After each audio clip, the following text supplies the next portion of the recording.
श्री सद्गुरुदेव परमात्मने नमः। श्री रामचंद्राय नमः। आप श्री सद्गुरुदेव की सन्निधि में हैं।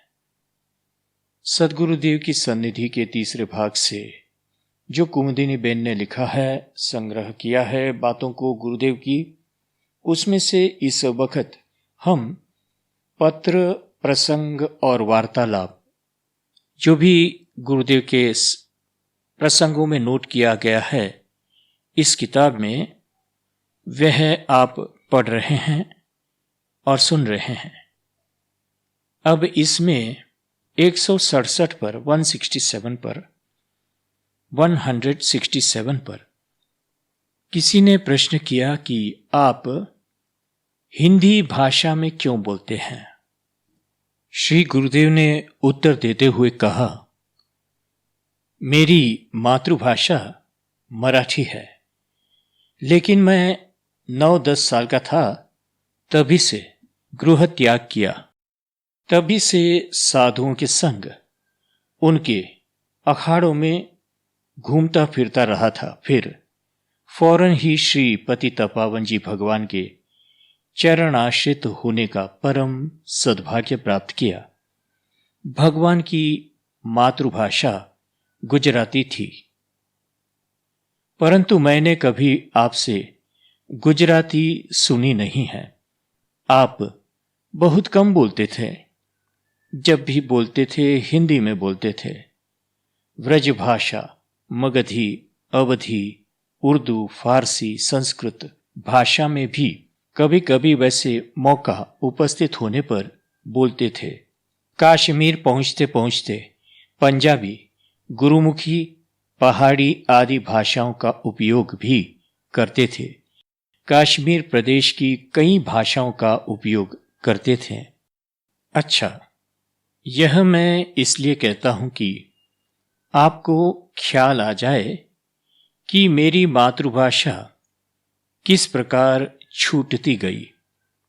अब हिंदी भाषा बोलता बोलता मैं भारत भर में भ्रमण करता रहा।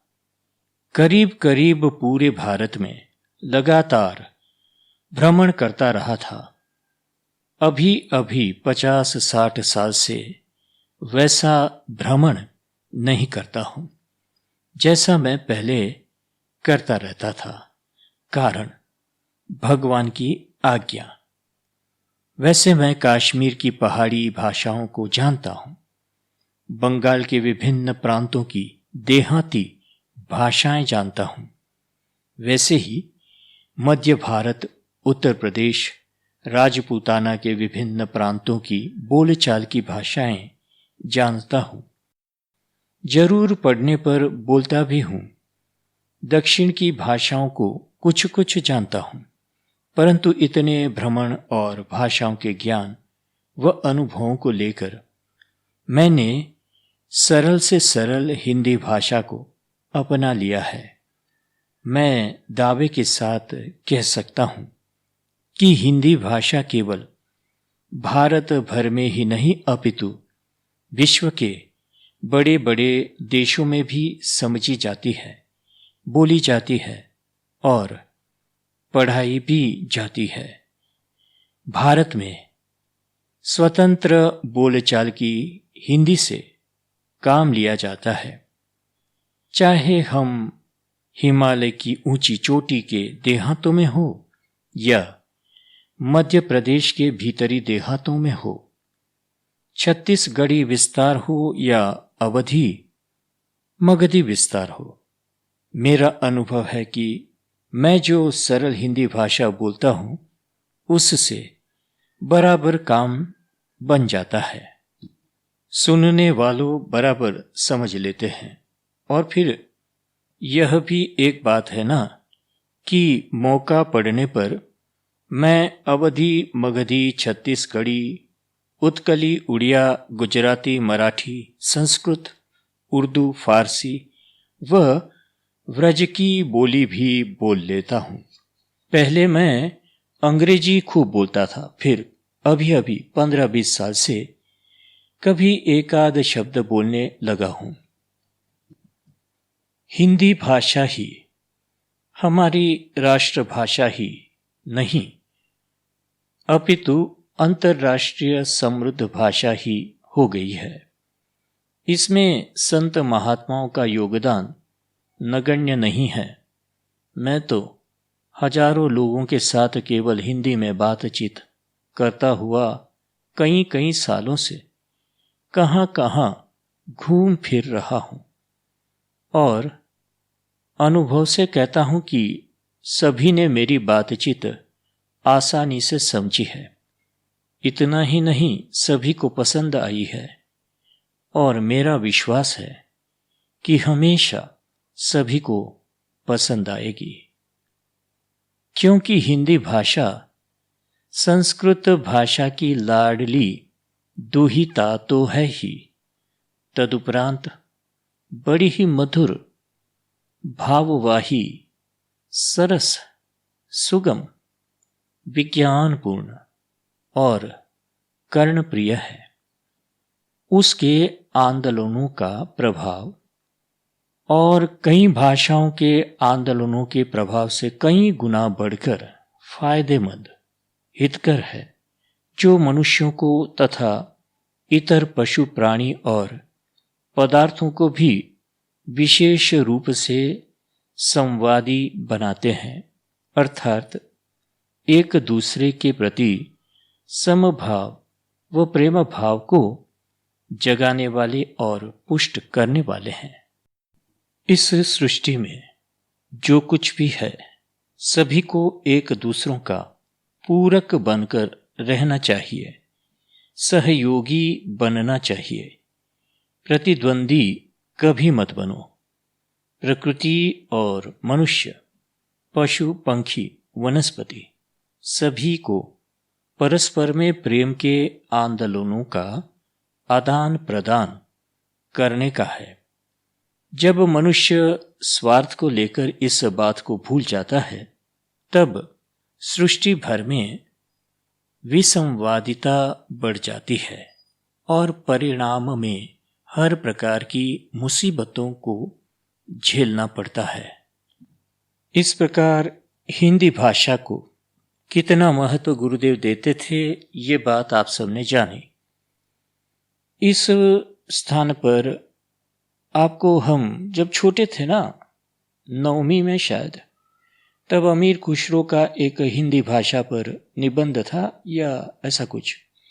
तो अमीर खुसरो कहते थे कि मैं हिंदुस्तान का तोता हूं, अगर आप मुझसे बात करना चाहे तो केवल हिंदी में बात कीजिए। यह अमीर खुसरो कहते थे। तो बात तो सही है कि हमें हिंदी को ज्यादा से ज्यादा अपनाना चाहिए, और यही एक भाषा है जिसमें हमारा सारा आध्यात्मिक साहित्य, पुराण आदि अच्छे से हमें समझ में आते हैं, अंग्रेजी में नहीं आते। आजकल कुछ यंग जनरेशन इंग्लिश में उपनिषद, भगवत गीता आदि और कई संतों की बातें जो अनुवाद की गई है अंग्रेजी में, उसे सुनने का आग्रह रखते हैं। मुझे पता नहीं, पर अगर ये लोग हिंदी समझना और पढ़ना जान ले तो इनका बड़ा भला होगा। अब आगे पुष्ट 234 लीजिए, यहां से कुछ पत्र आदि आएंगे। तो यह है गोपनाथ में 11/5/56 को। गोपनाथ में 3 मास विराजने का प्रोग्राम होने पर भी श्री गुरुदेव की यकायक आज्ञा हुई, आज ही भावनगर चलने का है। शाम तक हम सब पुनः भावनगर में श्रीनाथ प्रसाद में आ गए। श्री गुरुदेव ने कहा, उद्वेग व क्षोभ के कारण स्वास्थ्य बिगड़ता तब मोटी मां आप सबको बहुत सहन करना पड़ता। इससे तो अच्छा है कि मैं ही आराम छोड़कर भ्रमण में निकल जाऊं। 15/5/56 को आनंद बहन, बची बहन, बीबी बहन, ज्योति बहन व जगदीश, अरुण, अरविंद, भगीरथ और कमलेश श्री गुरुदेव के पास वेरावल जा रहे थे और बिलखा से आगे निकले ही थे कि कार दुर्घटना हुई। सब जूनागढ़ अस्पताल में भर्ती किए गए। श्री गुरुदेव फौरन ही अस्पताल में पधारे। ट्रेन में सबको भावनगर ले गए। मोटी माँ को कहा, मोटी माँ, मैं सबको अच्छी तरह से घर ले आया हूं। अब किंचित मात्र भी चिंता नहीं। भगवान ने पूरी रक्षा की है। होनहार टलता नहीं। मैंने तो कोशिश की थी, परंतु ईश्वर की इच्छा। मां, घबराओ नहीं, मैं इधर रहूंगा तुम्हारे साथ में जब तक इन सबको बोलते हंसते मिल लूं। तब तक अभी तो इनको खूब संभालना है। अब यहां घर में आ गए हैं, इसलिए आपके सन्मुख आराम पूर्वक इनके इलाज कर पाएंगे और मुझे भी यहीं आराम मिलेगा। आपको सौंप दिया ना सबको, इसलिए, और मैं यहां ही हूं ना, इसलिए आप भी निश्चिंत रहो। मोटी मां, 3-4 दिन के आराम व इलाज के बाद सब पूर्ववत हंसेंगे, बोलेंगे। यहां घर में ही अस्पताल बना ली, यही ठीक रहा मां। श्री गुरुदेव भावनगर से 4/5/56 को सौराष्ट्र और चित्रकूट के भ्रमण में पधारे। कुछ पत्र। श्री रामचंद्राय नमः। भाड़वा 28/5/56। गुरुदेव ने लिखा, पुत्री कुमुद, सादर आशीर्वाद। आज तुम्हारा पत्र 18 का लिखा मिला। मैंने एक पत्र दिया है, वह पहुंच गया होगा।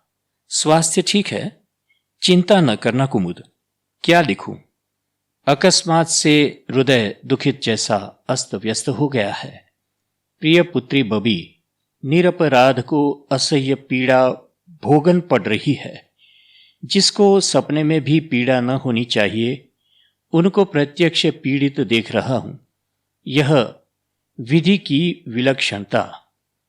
मेरा समय क्रम सब अस्त व्यस्त है और सब तो यह चिंता हो गई है कि असो ज्योति बहन को समय की पूर्ति किस प्रकार की जा सके। सबको आशीर्वाद। रणछोड़ दास का आशीर्वाद। राजकोट 7/6/56। प्रिय पुत्री कुमोदिनी, आशीर्वाद। तुम्हारा व परमानंद का पत्र मिला। मैं शनिवार को प्लेन से बंबई आ रहा हूं और 3 दिन ठहरकर चित्रकूट जाना पड़ेगा, जो कि ज्योति के 20 दिवस। ज्योति के शीघ्र अफ्रीका शीघ्र जाने से और मुझे चित्रकूट अनिवार्य जाने से मिलना कठिन हो गया। फिर भी तुम्हारे लिए दाणू आ जाऊंगा। ज्योति बहन की यह इच्छा थी कि मैं चित्रकूट न जाकर पहले उनको कुछ दिन दे दूं, पर मेरे साथ यहां से बहुत आदमी साथ आ रहे हैं। उनका अंतस्थ दुभाना जरा विचारणीय है। क्या करूं? कोई भी साथ छोड़ने को तैयार नहीं। भजन खूब करना, भजन में उदासीनता न आवे ऐसा प्रयत्न करना। असो बची बहन का स्वास्थ्य नानू दादा से मालूम हुआ है कि ठीक है। सबको आशीर्वाद। रणछोड़ दास का आशीर्वाद। 5/6/56 से राजकोट से ठाकुर मामा के द्वारा श्री गुरुदेव ने बीबी बहन को भावनगर लिखाया। डॉक्टरों के कहने के अनुसार तुम बार बार प्लास्टर नहीं बदलो, थोड़ा कष्ट सहन करो। विश्वास रखो, जरूर जल्दी ही आराम हो जाएगा। शनि, रवि व सोम बंबई में रहेंगे। वहां से चित्रकूट जाने का जरूरी हो जाने से ज्योति बहन को अभी हाल में समय दे नहीं पाएंगे। चित्रकूट से फौरन बंबई आएंगे। भावनगर 16/6/56। छोटे बालक कमलेश को दोपहर में 2.5-3 घंटा सोने का अभ्यास था। आज दोपहर में 1:30 बजे कमलेश ने काले कपड़े की चश्मा जैसी पट्टी श्री गुरुदेव को दी और कहा, दिन में इसको पहनकर सोना चाहिए। कमलेश ने वह पट्टी श्री गुरुदेव को पहना दी तो श्री गुरुदेव पलंग पर लेट गए। श्री गुरुदेव ने कहा, कमलेश तुम मेरे पास सोओगे? कमलेश ने कहा, नहीं, आप बातें करते हैं तो मुझे डिस्टर्ब हुए। श्री गुरुदेव ने कहा, खूब हंसे पश्चात, अच्छा तो है, तुम्हारे निमित्त से आज हम भी तो शांति से सोएंगे और इसके लिए हम तुम्हें थैंक यू कहेंगे। सबको कहा, आप सब जाएं, अब कमलेश को समय देना पड़ेगा। हम बिल्कुल मौन ले लेते हैं। हम सब बाहर निकल गए। कमलेश जब तक सोता रहा, श्री गुरुदेव भी सोते रहे।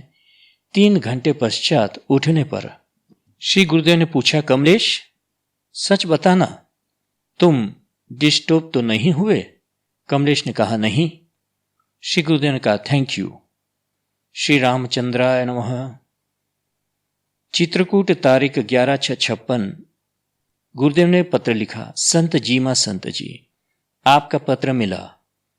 मानस नौकर बराबर रहेंगे, यह शंकाप्रद है।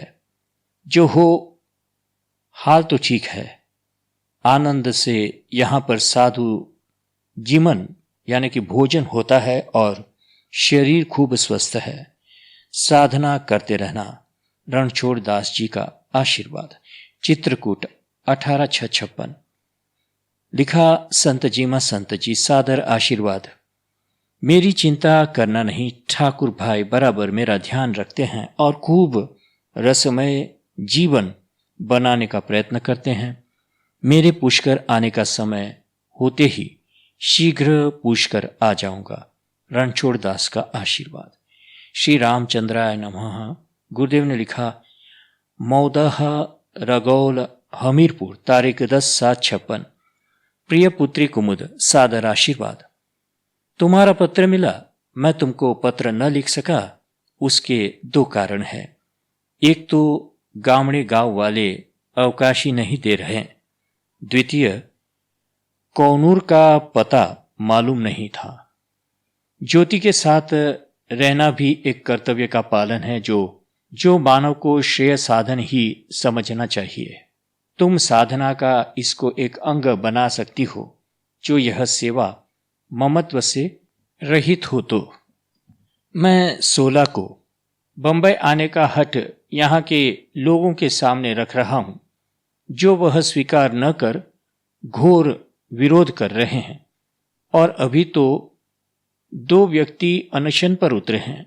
संभव है कि आज उनको समझाकर भोजन कराकर शीघ्र ही दूसरे गांव जाने का प्रबंध करूंगा। सबको आशीर्वाद। तुम्हारे भैया का हाल खराब है, अभी तक भजन में बैठा नहीं है। जामनगर में कितना कहा फिर भी यही हाल है। अब कोई आशा नहीं। रणछोड़ दास का आशीर्वाद। 22/6/56 को पूज्य श्री चित्रकूट थे, तब लिखा। पोरबंदर 28/6/56। संत जी मां सत जी, सादर आशीर्वाद। मेरा स्वास्थ्य साधारण है। भगवत स्मरण साधारण होना स्वाभाविक है। मां को इस काष्ठ में अत्यंत दुख हुआ। यह भगवत इच्छा के अतिरिक्त क्या कहा जावे। प्रभु जिस प्रकार रखे वही प्रकार अपना दोष समझकर रहने से ही कल्याण है। मैं आज या कल यहां से चला जाऊंगा और भावनगर जाने का विचार करना पड़ा। बाद में राजकोट पहुंचूंगा। राजकोट में हरिभाई की राह देखूंगा। हरिभाई राजकोट अवश्य आवे। काष्ठ के बाद मौनी का जीवन देखकर बड़ा ही विस्मय होता है। हरि भाई को राजकोट आने का पत्र भावनगर से दूंगा। शेष कुशल। रणछोड़ दास का आशीर्वाद। बॉम्बे 13/7/56। श्री रामचंद्राय नमः। संत जी, मां संत जी। मां, मैं स्वस्थ हूं। आज बंबई आया हूं और 3 दिन ठहरकर गोंडल जाऊंगा। गामड़ा गांव का पर्यटन पूरा हुआ नहीं। कारण ज्योति स्वास्थ्य निमित्त 14 को यूरोप जा रही है। उनको 20 दिन देना था। संयोगवशात न दे सके। इसी कारण बीच का कार्य छोड़ यहां आना पड़ा।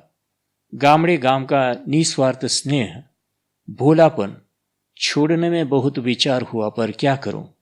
मां, ज्योति का लग्न जो कराया है ना, गोंडल के पश्चात तत्काल गामड़े गांव का पर्यटन प्रारंभ कर दूंगा, ऐसा विचार है। आगे भगवती इच्छा। ठाकुर बहुत मजे में मेरे साथ है। प्रसन्न रहते हैं, कभी क्रोध तो करते ही नहीं है। स्थान का कार्य जनार्दन ने संभाल लिया है। मौनी जी महाराज को स्थान छोड़ने का पश्चाताप बहुत है। अब भी वह चित्रकूट में है, कुंड पर ही रहे हैं। हाल में 30 साधु संत रहते हैं। प्रबंध अच्छा है। जनार्दन ठंडी प्रकृति का है, परंतु वैष्णव दास साथ में है, इससे बराबर चलेगा।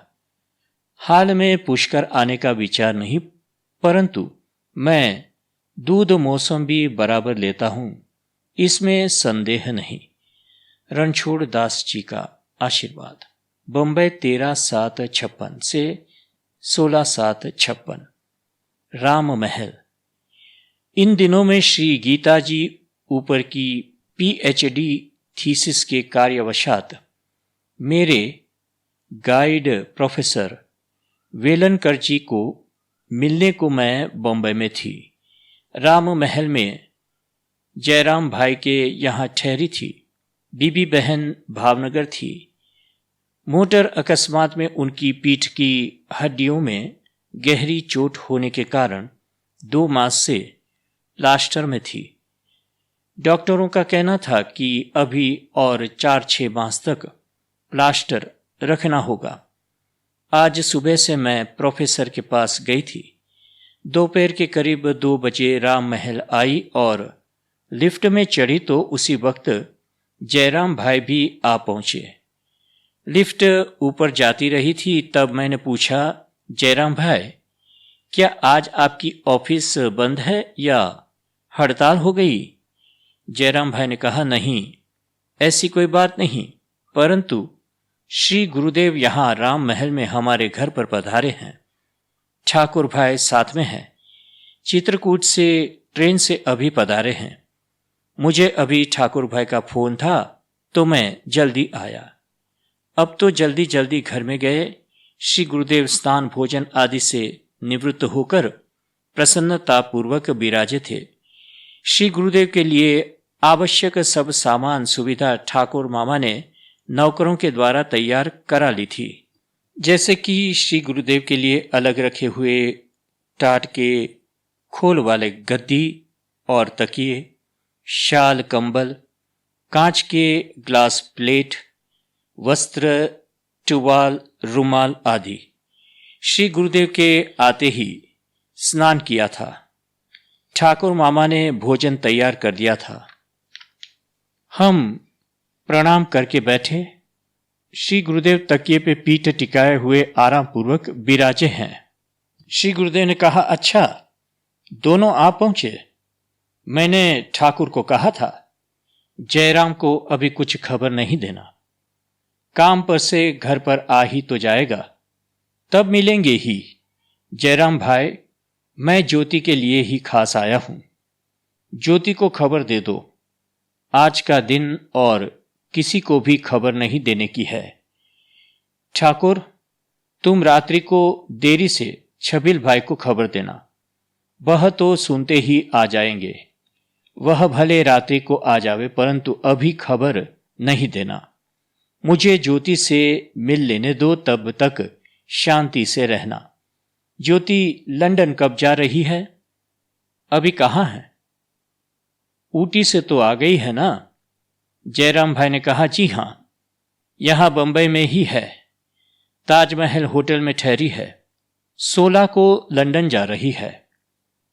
गुरुदेव, आप इस तरह यहां पधारे हैं और विराजे हैं कि मुझे मेरे पिताजी की ही स्मरण आ रही है। मैं आपसे यही चाहता था। मैं चाहता रहा था कि आप केवल साधु या गुरु ही नहीं, बल्कि इस तरह मेरे पर तथा मेरे सभी परिवार व पदार्थ आदि को अपने ही अंगरूप अपना लेवे। आज आपने खूब कृपा की है गुरुदेव। जयराम भाई के प्रेम के आंसू बहने लगे। श्री गुरुदेव ने कहा, जयराम भाई के सिर पर हाथ फेरते हुए, इसलिए तो मैं सीधा यहां चला आया हूं। जयराम, देखो ना, आ गया हूं ना। पूछो ठाकुर को। मैं अपनी मर्जी से किसी तरह यहां आया हूं। ठाकुर ने बार बार कहा, जहां जाना हो आप बता दीजिए ताकि तार से खबर दे दूं। पर मैंने बार बार यही जवाब दिया कि अपने घर जाना है तो तार देने की क्या जरूर। ठाकुर पूछते रहे, कहां, किस घर पर जाना है? नाम तो कह दो मुझे। मैंने नाम नहीं कहा, क्योंकि ठाकुर को मैं खूब समझता हूं। नाम कह दूं तो बस सारी दुनिया आज यहां खड़ी होती। मैंने कहा, बंबई का टिकट ले लो और बंबई से हमको आगे जाना होगा। अच्छा जयराम भाई, अब तुम पहला काम तो ज्योति को फोन लगाने का करो। फिर आगे गुरुदेव कहते हैं, यह तो मेरा श्यामाचरण है और यह बड़ी महत्वपूर्ण प्रसंग और बात है। आप सभी को यह जानना बहुत जरूरी है। अब सुनिए आप। यह तो मेरा श्यामाचरण है, यह पृष्ठ 239 पर है। जयराम भाई फोन करने को उठे। श्री गुरुदेव के तख्त के पास टेबल पर 2-3 किताबें थी। अवकाश के समय जयराम भाई पढ़ते रहते थे। श्री गुरुदेव ने सहज भाव से ही ऊपर की किताब उठाई और पन्ने पलटते हुए देखने लगे। एक फोटो देखते ही श्री गुरुदेव पुकार कर बोल उठे, जयराम देखो तो, यह तो मेरा श्यामाचरण है, मेरा लाहिरी है। वह तो करीब 125 वर्ष पहले ही साकेतवासी हो गया है। इसका इस किताब में क्या है? लो कुमुद, शीघ्र ही यह पढ़कर सुनाओ कि मेरे श्यामा के लिए क्या लिखा है। किताब अंग्रेजी में थी। श्री योगानंद जी महाराज की लिखी हुई ऑटोबायोग्राफी ऑफ योगी कैलिफोर्निया से प्रकाशित हुई थी। मैंने करीब 2 प्रकरण पढ़े, तब आज्ञा हुई, बस अब रहने दो। श्री गुरुदेव ने कहा, मेरे श्यामा को लगातार 5 जन्म तक मैं ढूंढ लिया करता था। हर वक्त भजन साधन पर चढ़ा दिया। साधु की पकड़ में आया हुआ कदापि छूट नहीं सकता, क्योंकि साधु जिसको पकड़ता है उसको फिर छोड़ता नहीं। साधु मकोड़ा और मौत पकड़ना जानते हैं, छोड़ना जानते नहीं। श्यामा को मैंने रानी खेत बुला लिया था। बेतार के तार भेजकर उसके कार्यालय में इससे ऐसी उथल पुथल हो गई कि श्यामा को ऑर्डर मिला कि कार्यालय के कार्यावशात तुम शीघ्र ही रानी खेत जाओ, क्योंकि वहां काम पर नियुक्त हुए हो। रानीखेत में मेरे सामने खींचा हुआ आ गया था और मेरे को अपने पूर्व जन्म के गुरुदेव के रूप में बराबर पहचान लिया। पूर्व की स्मृति जग गई। उसका शेष रहा हुआ क्रियायोग रानीखेत में 10-12 दिन में ही पूर्ण कर दिया था। उसने कहा, बाबा जी, अब मुझे पुनः काशी नहीं जाना है, यहीं हिमालय ही में ही रह जाऊं। मैंने कहा, ऐसा करोगे तो मेरा किया हुआ सब व्यर्थ जाएगा। मैं जो चाहता हूं उसके लिए तुम्हें काशी जाना होगा। अपनी गृहस्थी में ही चालू रहना होगा। नौकरी आदि सब उसी प्रकार चालू रखने होंगे और यह राजयोग भी तुम्हें इसी तरह सिद्ध ही रहेगा। अब यह वस्तु जाएगी नहीं। अब तुम पा गए हो जल कमलवत राजयोगी का स्थान व प्रभाव दुनिया तुम्हारे निमित्त जाने, ऐसी मेरी इच्छा है। तुम्हारे 5 जन्म से इसलिए तुमको ढूंढ लेता हूं। यह मेरी एक योजना है। अब तुम काशी जाओगे, तुमको कार्यालय अब वापस बुला लेगा। काशी में रहकर यही क्रियायोग की साधना में तुम गृहस्थियों को, माताओं को, किशोर किशोरियों को, सभी को दीक्षित करते रहना, यही मैं चाहता हूं। इसके पश्चात काशी में श्यामा को मिलता था। श्यामा के साथ 1-2 बार युक्तेश्वर भी मिला था। युक्तेश्वर का शिष्य योगानंद है। समाधि के द्वारा संपर्क करता है। किताब में बाबा जी का फोटो देखकर कहा, श्री गुरुदेव ने, योग स्थित स्वरूप विशेष करके इसी से मिलता जुलता ही है। इस चित्र में व स्वरूप में कुछ ज्यादा अंतर नहीं है, परंतु कुछ अंतर तो है ही। रात्रि को छबिल मामा श्री गुरुदेव के दर्शन को आए। श्री योगानंद जी की किताब की बनी हुई घटना ठाकुर मामा ने कही। दूसरे दिन प्रातः काल में ही श्री छबिल मामा बाजार में से खरीदी हुई उसी किताब को साथ में लेकर आए। श्री गुरुदेव के ही श्री हस्तों में रखी।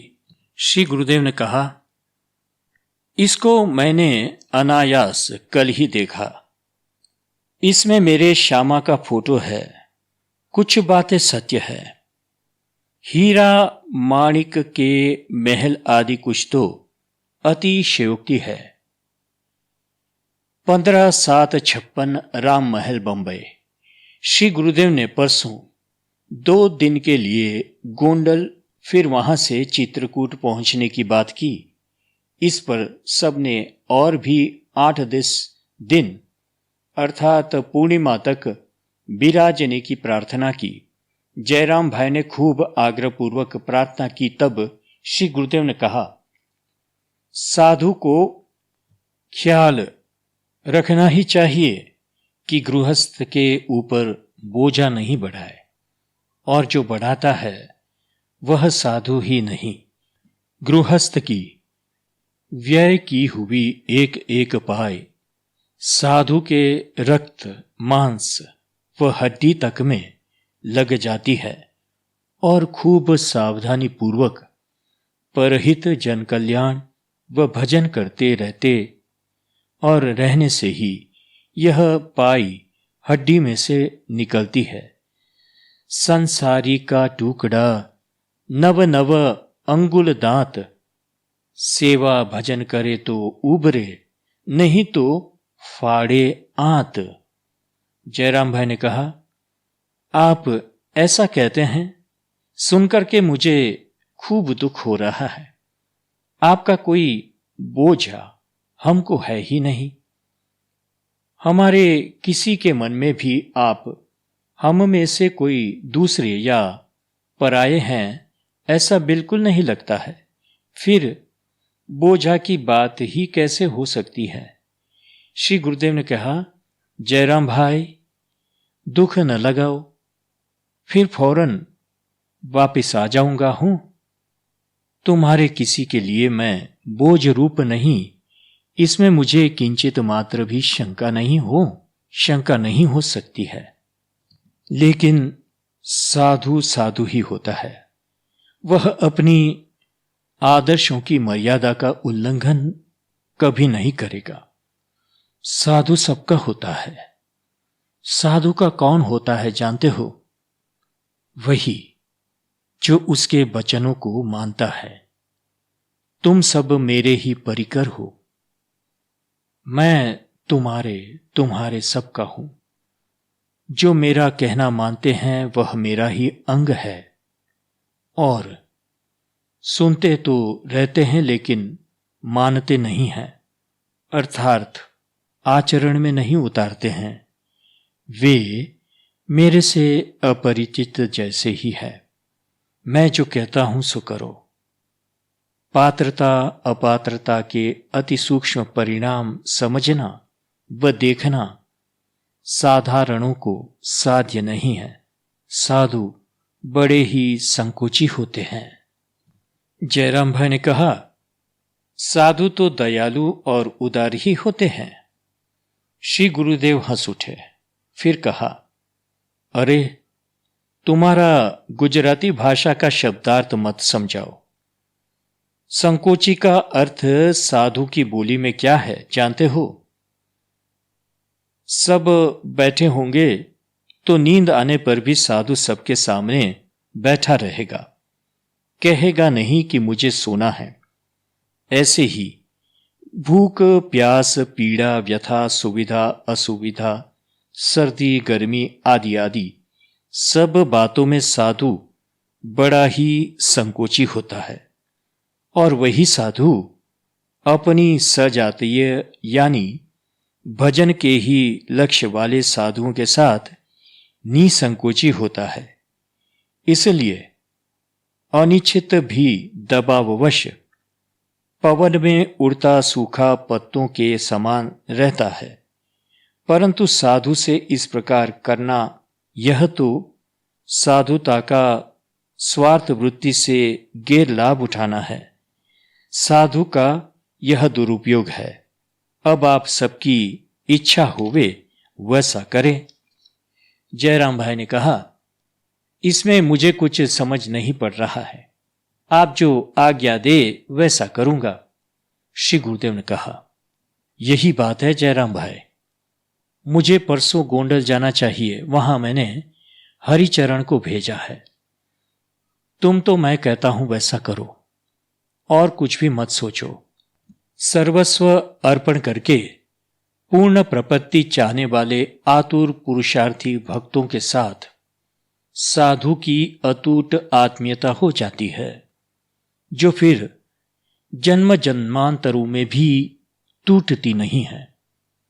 ऐसी आत्मीयता ही साधु का एकमात्र अधिकार है।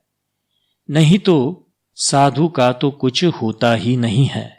न गांव में घर, न सीम में खेत, न दौलत, न सत्ता। फिर किसके जोर पर अधिकार कर सकता है? केवल इसी आत्मीयता के ऊपर। प्रेम का संबंध कच्चे सूत के समान है।